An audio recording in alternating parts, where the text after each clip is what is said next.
Ici, Geneviève Messier pour Moment Bonheur, le balado du Catal. Même si la santé mentale est un sujet qui était déjà présent avant, selon moi, c'est le contexte de la pandémie, du long confinement qui a débuté le 13 mars 2020, qui ont vraiment mis la santé mentale sur la place publique. Ce contexte-là a ouvert la conversation autour de la question de la santé mentale. C'est aussi à ce moment-là que bien des gens ont réalisé l'importance de développer des astuces afin de favoriser et renforcer la bonne santé mentale de toutes et tous. Bienvenue sur le balado du comité d'animation du troisième âge de Laval, alias le Catal. Le podcast Moment Bonheur vous propose des réflexions sur le bonheur, des outils pour prendre soin de soi et des pistes de solutions pour vieillir en santé. Et tout ça dans le but de se faire du bien. Bon épisode! Bonjour tout le monde, c'est avec une grande joie que j'accueille à nouveau Danielle, qui est l'intervenante de Milieu Catal, et Patrick, qui en est l'intervenant de rue pour ce nouvel épisode. Vous aurez deviné, cette fois, ce sera pour discuter de santé mentale. Au moment où nous enregistrons, nous sommes à quelques jours de la semaine de la santé mentale qui va se tenir du 2 au 8 mai et qui a été initiée par le mouvement Santé mentale Québec depuis déjà plusieurs années. Bonjour Danielle, bonjour Patrick. Bonjour. Bonjour.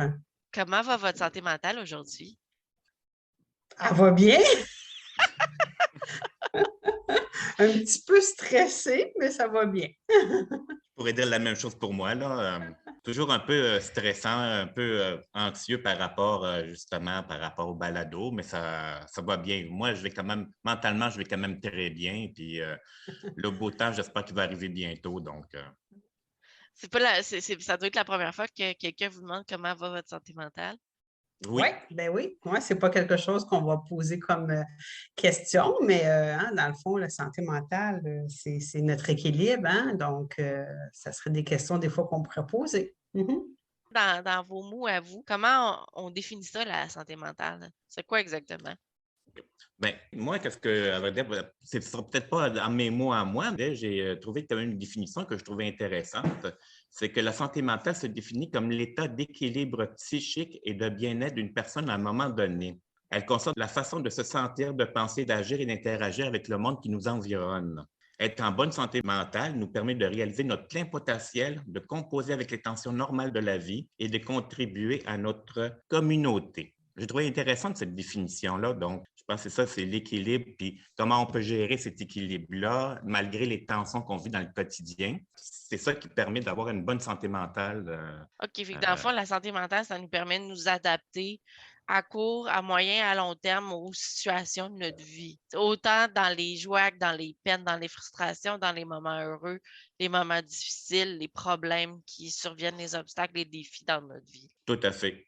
Dans mes mots, là, vraiment, là, avoir une bonne santé mentale, c'est vraiment un équilibre dans différentes sphères de notre vie, que ce soit notre vie sociale, physique, spirituelle, économique, émotionnelle. C'est vraiment un ensemble là, de dire que j'ai un équilibre dans toutes ces sphères de ma vie-là. Et ben, quand j'ai cet équilibre-là, ben, ça va me permettre de me mettre en action, ça va me permettre de réaliser mon plein potentiel, ça va me permettre de m'adapter à différentes situations de la vie. Fait que, tu sais, c'est vraiment un équilibre là, de tout ça mélangé ensemble que ça va aussi bouger à travers ma vie aussi. Fait que ça se peut que différentes périodes de ma vie, bien, ma santé mentale a peut-être été un petit peu plus fragile dans différents événements, mais qu'on est capable de s'adapter, là, tu sais. Puis, tu sais, je pense aussi que c'est nécessaire de se rappeler que la santé mentale, c'est beaucoup plus que juste pas avoir de maladie mentale. Je sais pas qu'est-ce que vous en pensez. Oui, parce que dans le fond, quelqu'un peut souffrir d'anxiété généralisée et avoir une bonne santé mentale. Il va être capable d'aller travailler, d'avoir une vie sociale, il va avoir des beaux projets, mais il va avoir la maladie mentale qui va être plus au niveau de l'anxiété. C'est deux choses différentes, hein. La maladie mentale, on peut avoir, ça va être plus exemple, ceux qui vont souffrir de schizophrénie, bipolarité, dépression, anxiété, troubles alimentaires, troubles personnalité limite. Ça fait vraiment le plus au niveau des maladies mentales, mais les gens peuvent souffrir de ça et dire, ben mon Dieu, j'ai vraiment une belle santé mentale parce que je suis équilibrée dans toutes les sphères de ma vie, là. Donc, ça ne va pas nous limiter, là. Il faut pas, tu sais, il faut pas s'identifier de dire, ben moi, je suis bipolaire. Non, non, non, non, je suis telle personne avec une maladie mentale qui va être la bipolarité. Hein, c'est pas ça qui nous définit, là. Ben oui, puis les statistiques, ils disent qu'environ une personne sur 5 va souffrir d'une maladie mentale au cours de sa vie, mais ça ne va pas nécessairement dire que ça va hypothéquer les sphères de sa vie. Puis quand on parle de santé mentale, vous qui êtes en contact avec les gens au Qatar, que vous côtoyez à toutes les semaines, c'est quoi les troubles que vous voyez le plus auprès des aînés dans votre pratique? Personnellement, qu'est-ce que je vois de l'anxiété? C'est principalement ça, c'est qu'ils sont tellement isolés, puis la pandémie n'a pas aidé à ce niveau-là, c'est qu'ils sont pris avec eux-mêmes, puis ils n'arrivent pas à gérer cette anxiété-là. Moi, c'est principalement ça que je vois là, dans les gens que je rencontre. Là. On parlait de maladie mentale, mais moi, je me dis aussi, c'est culturel aussi d'une certaine façon parce que la santé mentale, c'est comment on peut définir une bonne santé mentale, mais c'est que faut que ça encadre aussi par rapport à la société. Si moindrement on déroge un peu de ça, on est catalogué comme problématique de santé mentale parce qu'on est un peu hors norme aussi. Personnellement, en tout cas, je vois ça un peu comme ça. Donc, il y a beaucoup de en tout cas, je pourrais dire de préjugés ou je ne sais pas quoi par rapport à ça. Moindrement qu'une personne ne fit pas avec le cadre que la société nous amène, fait en sorte qu'on est automatiquement catalogué. On peut regarder d'une façon culturelle, au point de vue anthropologique, peut-être que je suis un peu hors contexte, mais au point de vue comme les Amérindiens, par exemple, quelqu'un qui vivait une schizophrénie ou je ne sais pas quoi, était vu comme peut-être un peu un chaman.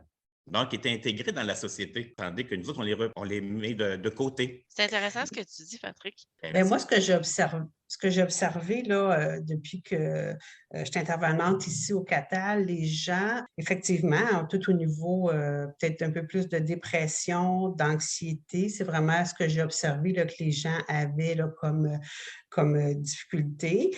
Mais tu sais, je me rends compte que les personnes aînées, c'est pas qui ont plus de problèmes au niveau de la santé mentale, mais c'est la condition hein, en vieillissant. Déjà en vieillissant, notre capacité d'adaptation, elle va être un petit peu plus difficile. Si moindrement, la personne aînée, elle a déjà une maladie qui pourrait être soit le diabète, l'ostéoporose ou autre maladie, ben déjà, elle va être plus vulnérable. Fait que ça va peut-être être un peu plus facile d'aller là, dans les troubles anxieux ou au niveau de la dépression et vice-versa. Fait que quelqu'un qui est en dépression, ça va être plus facile de développer là, une maladie là, c'est comme ça jumelle les deux. Là. Fait que ça a vraiment un impact, la santé physique puis la santé psychologique au niveau des personnes aînées. Et ben, leurs symptômes, ils vont être vraiment différents en vieillissant. Ça va sortir plus. Des fois, on va entendre des personnes qui vont venir me voir. C'est ce que j'ai observé. Ils vont dire, mais depuis quelque temps, j'ai des maux de tête, j'ai de la difficulté à me lever, j'ai mal ici, j'ai mal là. Fait que ça va être plus en symptômes physiques que ça va sortir là, au niveau de leur anxiété. C'est comme ça qu'ils vont le nommer. Moi, c'est ce que j'ai observé. Là, Pour aller de l'avant avec ce que Daniel dit, effectivement, j'ai regardé par rapport aux statistiques, ils disent que les personnes qui vieillissent n'ont pas nécessairement plus de prévalence que le reste de la population à avoir une problématique de santé mentale. Ce qui affecte justement des fois sa santé mentale, c'est aussi la santé physique. Quand on fait de l'arthrose, en vieillissant, des fois on fait de l'arthrose, on fait du diabète, on fait toutes sortes de dépression et tout ça, mais ça fait en sorte que ces problématiques-là physiques peuvent affecter cette santé mentale-là qu'on vit quand on vit avec des douleurs et tout ça toute la journée puis toute la semaine. Donc, il n'y a rien qui pourrait aider ça. C'est ça que ça affecte notre santé aussi au point de vue psychologique. Oui, c'est ça. Dans le fond, c'est des facteurs qui peuvent contribuer justement à développer une maladie mentale ou avoir différentes problématiques au niveau de la santé mentale, le côté maladie chronique, mais on a aussi tous les facteurs qui sont reliés au changement dans le rôle social. Travailleur, on est rendu retraité, on est rendu un grand-parent, on peut avoir eu aussi une baisse de revenus. Tout ça, ça peut entraîner l'isolement, la solitude, la détresse psychologique chez les aînés qui peuvent entraîner justement des problématiques au niveau de la santé mentale. J'avais lu également que tout ce qui est maltraitance, abus, autant physique, verbal, psychologique, financier, sexuel, ça aussi, ça peut faire en sorte que la personne glisse un petit peu vers la maladie mentale. Mais ce qu'il faut comprendre, c'est que c'est pas parce qu'on vit une grosse étape de vie comme un gros deuil que nécessairement demain matin, on est en dépression puis il n'y a rien à faire, là. Ça veut pas forcément dire que parce qu'on va pas bien pendant quelque temps que nécessairement, même si notre santé mentale est plus fragile, qu'on va avoir le diagnostic de dépression, par exemple, ou d'anxiété, ou trouble panique, ou phobie, ou peu importe là, les événements qui se passent dans notre vie. Ce qui va causer les troubles mentaux, c'est pas vraiment connu encore à ce jour au niveau scientifique et tout ça, mais il semblerait que ce soit comme un résultat d'un amalgame de mélange de facteurs génétiques, biologiques, psychologiques et sociaux. Il faut se rappeler que oui, des fois, notre santé mentale, ça peut être un peu plus fragile, mais que ça ne veut pas nécessairement dire qu'on va nécessairement développer une maladie mentale quelconque. Oui, c'est ça. Je pense que c'est tout dépendant un peu notre bagage de chaque personne d'expérience. Hein. Est-ce qu'on a cette facilité-là à prendre la vie du bon côté? Est-ce qu'on est capable d'aller chercher les ressources? Est-ce qu'on a une facilité à dire, ben moi, je vais en parler, cette difficulté-là, je vais en parler à mon médecin, je vais aller consulter pour me trouver des outils, je vais me trouver des projets. Tu sais. Fait que je pense que chaque personne, on a aussi la capacité là, de se mettre en action, puis de bouger, puis de se trouver des solutions justement pour, je trouve que c'est comme des fois, on a un petit drapeau rouge qui nous dit, bon, ben là, prends soin de toi parce que ça se peut, là, sans ça, que ton anxiété devienne vraiment plus au niveau d'une maladie mentale. Là. Fait que, de trouver notre santé mentale, de trouver notre équilibre. Fait que, comment on fait ça, trouver notre équilibre? Justement, c'est encore on revient tout le temps à ça, d'apprendre à se connaître aussi, d'être capable de nommer comment on se sent, puis d'avoir un regard positif aussi sur la vie en général. Là. Pensez-vous que c'est important de parler de santé mentale aujourd'hui, là, puis d'avoir une semaine qui va souligner la santé mentale? Moi, je Ben pense que oui. personnellement, c'est très. Excuse-moi, Daniel, Non, je t'ai vas-y. coupé. Mais moi, je trouve ça très important de le souligner parce qu'il y a encore beaucoup de préjugés, je trouve, par rapport à la santé mentale. Et il faut lutter justement pour enlever ces préjugés-là, comme quoi que c'est des personnes qui vivent ces problématiques-là, puis mettre de l'avant cette semaine-là pour démystifier c'est quoi la maladie mentale, parce qu'à vrai dire, qu'est-ce qu'on connaît là-dedans? Beaucoup de personnes ne connaissent pas. Puis pourtant, je suis sûr qu'autour d'eux, il y a des gens qui vivent de l'anxiété, qui vivent certaines problématiques, un certain down qui vivent dans un moment donné, puis faire en sorte que c'est quand même des personnes à part unique. Et moi, je pense que la semaine de la santé mentale, c'est quand même moi, j'allais dire, c'est comme une lutte collective pour faire changer les choses dans la société. Si on avait une meilleure qualité de vie, au point de vue. C'est pas qu'une question individuelle, c'est aussi une question collective, dans le sens que, pour moi, si on avait une meilleure éducation qui était plus accessible, si on avait un revenu décent en vieillissant aussi, c'est sûr que si tu as toujours de la misère à arriver et à joindre les deux bouts, mais c'est ça que ça affecte la santé mentale. Avoir une société beaucoup plus égalitaire, d'avoir une société qui fait en sorte que l'être humain est au centre de la vie sociale. Donc, tout ça ferait en sorte là, que les gens vivraient beaucoup plus heureux et qui ferait en sorte qu'ils vont être beaucoup plus épanouis, ce qui va prévenir un peu la problématique de santé mentale. Puis, ben, moi, je trouve ça super important là, d'avoir des semaines là, justement pour en parler parce que c'est vraiment pour démystifier puis d'essayer de comprendre. Puis plus on en parle, ben, mieux c'est. Puis je trouve tout le monde est des acteurs de changement. Hein. Donc, si aujourd'hui, nous autres, on en parle ensemble, bon, ben, il y en a qui vont écouter le balado. Ah, ils vont être capables d'en parler avec la famille, les amis. Fait que c'est ça l'objectif. Toutes les semaines, là, de toutes les thématiques là, qu'on va avoir, hein, l'objectif, c'est vraiment de sensibiliser puis d'ouvrir la communication puis le dialogue sur ce sujet-là que souvent est très, très tabou puis que les gens, ils se sentent jugés puis ils ont peur d'en parler. Fait que c'est de démystifier ça. Fait que moi, je trouve ça super important d'avoir des semaines comme ça, vraiment. Faisant les recherches et tout ça, là, de me rendre compte que même l'Organisation mondiale de la santé, qui est l'OMS, qui prévoit que d'ici 10 ans, les maladies mentales vont être le deuxième problème de santé le plus Ouais. important, ben, je pense que c'est intéressant qu'on s'ouvre de plus en plus à la Ouais. situation. Puis, tu sais, juste quand on a commencé le balado, puis je vous ai demandé comment va votre santé mentale. Tu sais, j'ai vu votre visage, là, les deux, vous avez comme fait, est-ce que je réponds à cette question-là ou pas? Ouais. Mais c'est ça aussi, quand on vit une problématique de santé mentale, des fois, il y a le côté peut-être les sentiments négatifs qui viennent en pensant à ça, puis on n'ose pas en parler, le nommer. Je voulais juste rajouter par rapport à la santé mentale, je voulais revenir par rapport aux préjugés, c'est que quelqu'un qui, des fois, est dépressif, j'en connais du monde qui sont dépressifs et tout ça, mais le monde, leur entourage, il dit, ben, parce que c'est des gens paresseux, lève-toi, donne-toi un coup de pied dans le cul. On voit les préjugés par rapport à ça, comme quoi ils ne comprennent pas. Tu sais, on vit des fois des moments d'anxiété, on vit des moments de dépression, mais ça arrive des moments dans la vie parce qu'on vit des situations de deuil ou je ne sais pas quoi. Et le monde de l'entourage, il dit, ben donne-toi un coup de pied dans le cul, puis va travailler ou je ne sais pas quoi, tandis qu'il ne comprend pas le besoin de la personne qui vit cette problématique-là. Ouais, tu soulèves comme un manque de connaissance des différents symptômes associés à la maladie mentale, puis de comment leur établissement se fait aussi. Je pense que c'est ça, on n'est pas toujours conscient parce que pour nous, ça va bien, puis que c'est facile pour nous d'être en action, d'aller travailler, que pour une autre personne, ça peut être complètement différent, comment la personne elle est avec sa maladie mentale. Puis je trouvais important aussi de souligner justement le fait qu'on ait une semaine de la santé mentale. Oui, ça ouvre les discussions, mais ça permet d'en parler.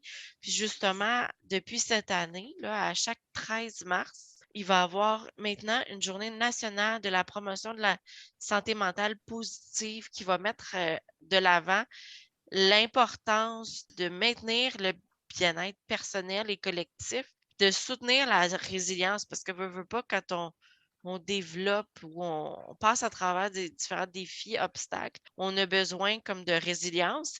Puis la journée avise à ce que tous et toutes se sentent interpellés à agir, autant par des petits gestes au quotidien que par des gros projets dans les différentes communautés. Puis le but, c'est de développer et renforcer notre santé mentale. Puis je pense que plus on va en parler, plus on va démystifier. Je suis pas très vieille, là, mais ça devait être la même chose quand les cancers, les recherches se sont mis Ouais. à se développer par rapport à ça, là.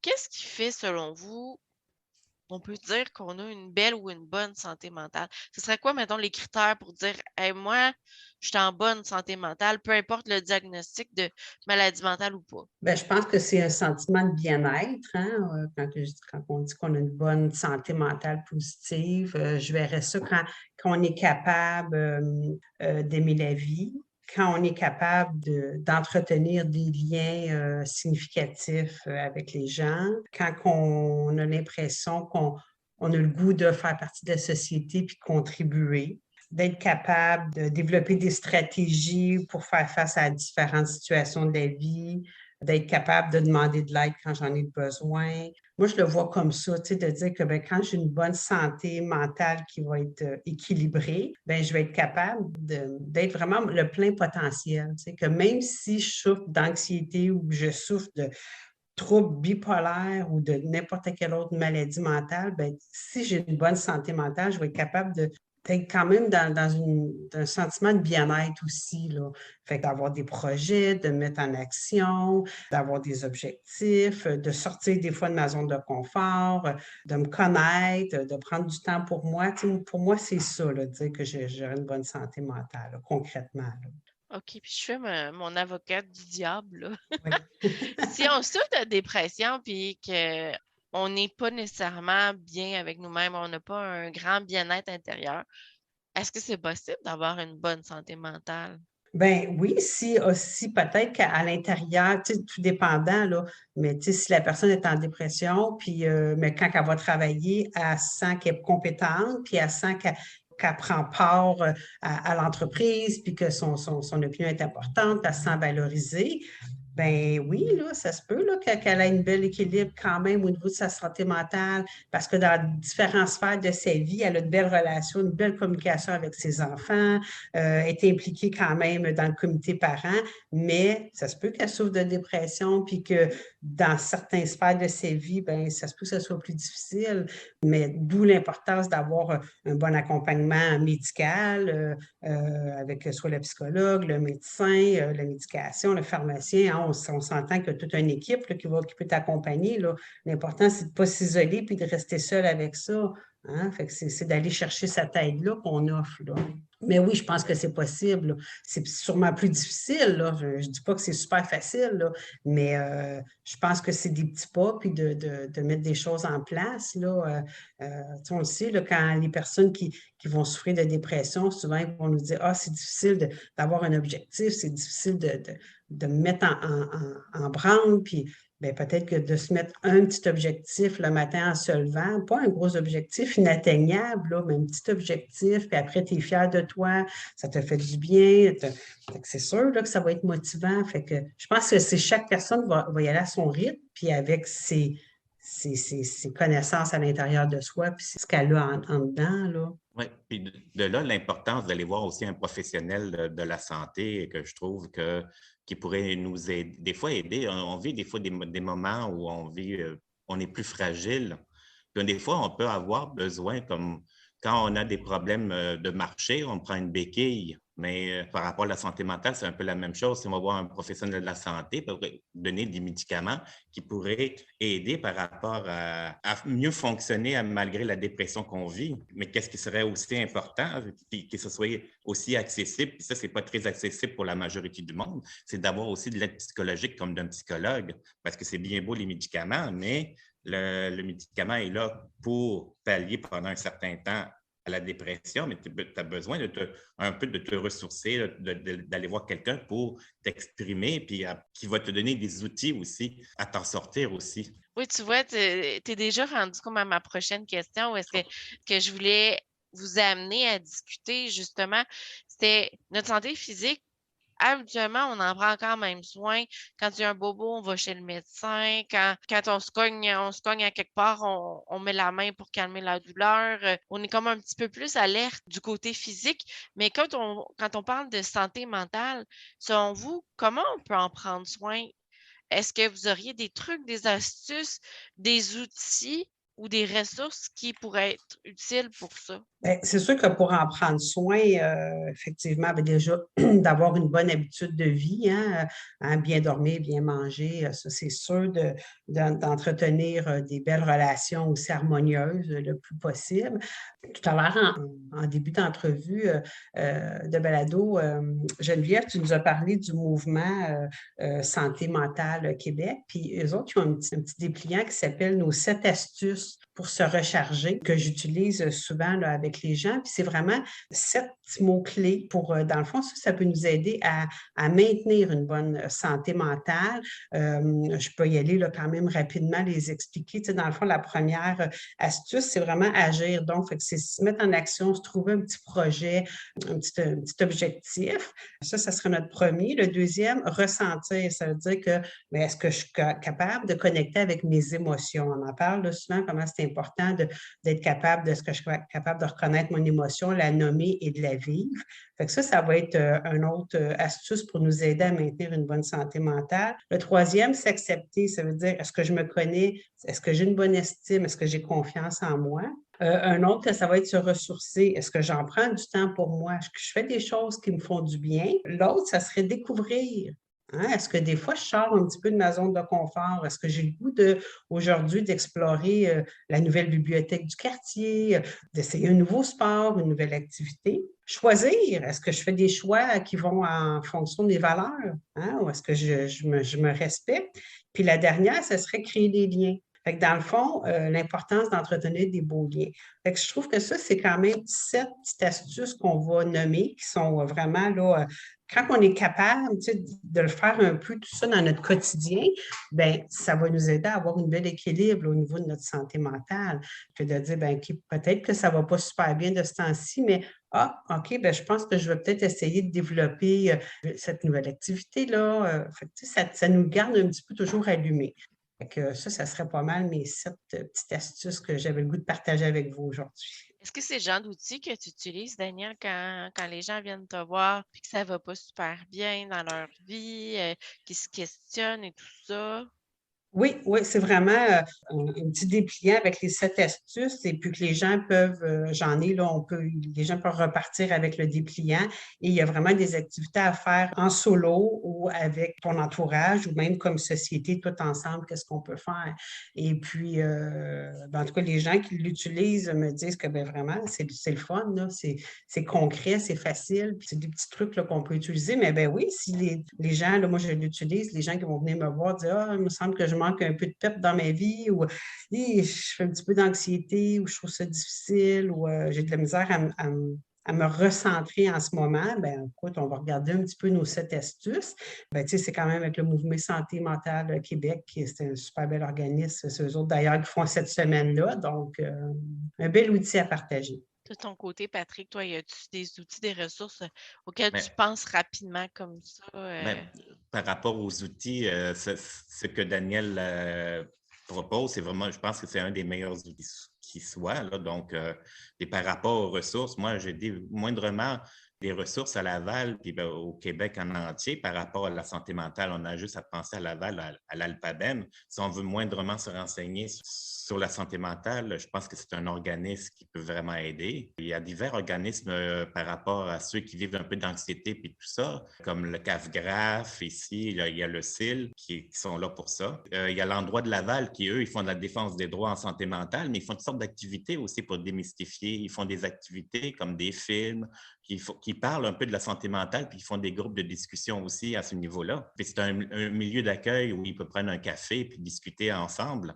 Donc, ça, c'est des choses qui peuvent faire du bien, puis en même temps, qui peut démystifier un peu c'est quoi la santé mentale aussi. Puis c'est intéressant de voir la combinaison de ce que vous dites, là. Autant un petit rappel de qu'est-ce qui peut nous aider au niveau de la santé mentale, puis aussi des ressources qui sont disponibles dans notre ville. Puis là, tu as nommé principalement ce qui se passe à Laval, mais à travers le Québec, là, il y en a des ressources en santé mentale. Puis je suis pas mal sûre qu'il y en a d'autres encore rapidement comme ça qu'on n'a pas pensé.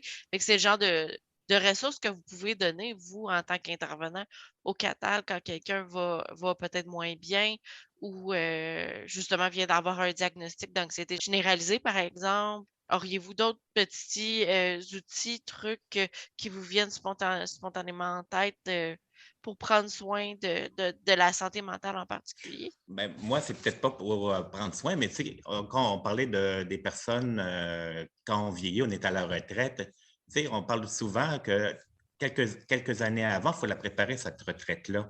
Donc, qu'est-ce que je vais faire? Est-ce que je vais rester chez nous à rien faire? C'est ça qui fait aussi d'augmenter cette anxiété ou cette dépression-là que peut avoir. Donc, la préparer, faire des activités gratifiantes, faire des marches, faire des belles rencontres, cuisiner, mais préparer un peu aussi notre retraite aussi, d'une certaine façon. C'est ça qui peut aider aussi à avoir une meilleure santé mentale aussi.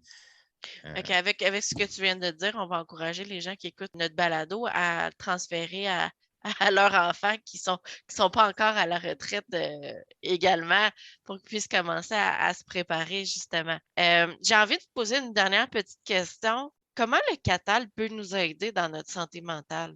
Ben, je crois que c'est, en offrant du soutien puis de l'accueil. Tu sais, je pense que c'est ce que j'avais le goût de dire tout à l'heure, justement, si vous vous sentez que, bon, ça va pas bien, vous vous sentez un petit peu plus soit plus, anxieux ou dépression ou vous avez plein de questionnements, ben, l'important, c'est de ne pas rester avec cette incertitude-là, puis ce sentiment de «Ah, je fais le pas bien», tu sais, d'avoir un lieu pour venir en parler, verbaliser comment on se sent, puis, ben, nous autres, on peut être en mesure juste de vous accompagner là-dedans, puis des fois de rassurer, de normaliser un peu les choses, puis si vraiment on est là, nous autres, pour référer, on connaît bien les organismes communautaires à Laval, même des organismes qui font vraiment des groupes là, au niveau de l'autogestion là, de ce qu'on a l'anxiété, la dépression, les troubles bipolaires. faire, tout ça, parce qu'on est en mesure de faire des références, puis on peut être là en soutien.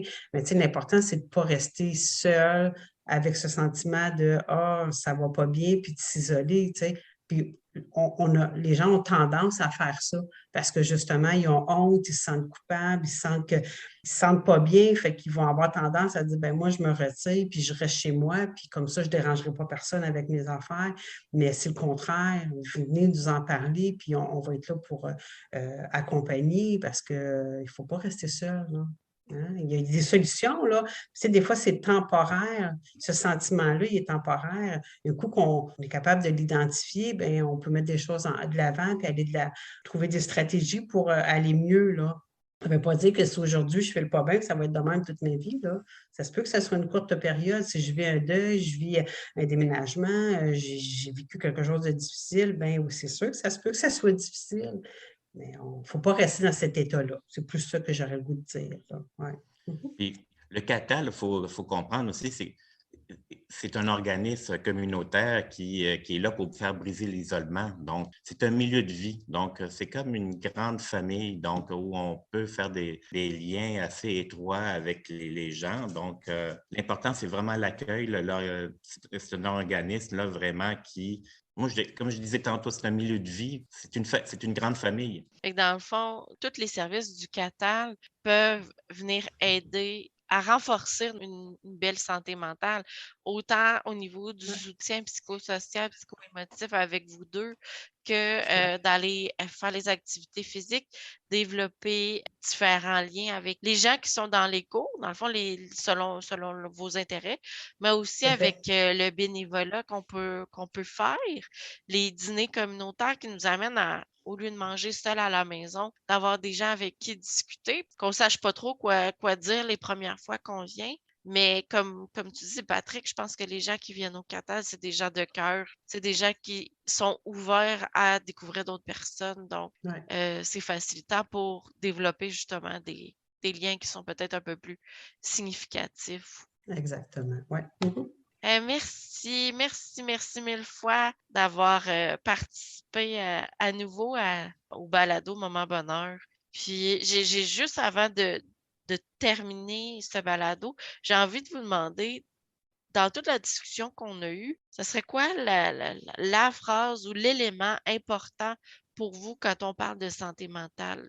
D'être ouvert, c'est ça, d'être ouvert, d'accueillir, de ne pas d'avoir de préjugés. Donc, c'est pour ça que je vais dire l'accueillir, c'est comme un mot positif, là, d'accueillir la personne, tout dépendant de ce qu'elle vit, c'est l'accueil. Moi, je dirais aussi vraiment dans le sens l'équilibre, hein? L'équilibre dans notre vie, dans différentes sphères de notre vie, puis de prendre le temps justement de prendre du temps pour soi, puis de parler, hein? De ne pas garder ça toute seule avec soi-même, puis d'aller chercher les ressources. Oui, puis moi, j'ai envie qu'on reparte aussi avec le fait qu'on peut être en bonne santé mentale, même si on souffre d'une maladie mentale, juste pour s'enlever l'espèce de poids sur les épaules que parce qu'on a un diagnostic de telle ou telle problématique que ça devient notre identité quand ça ne l'est pas. Merci encore d'avoir été là. Je vous invite fortement à contacter Daniel ou Patrick si jamais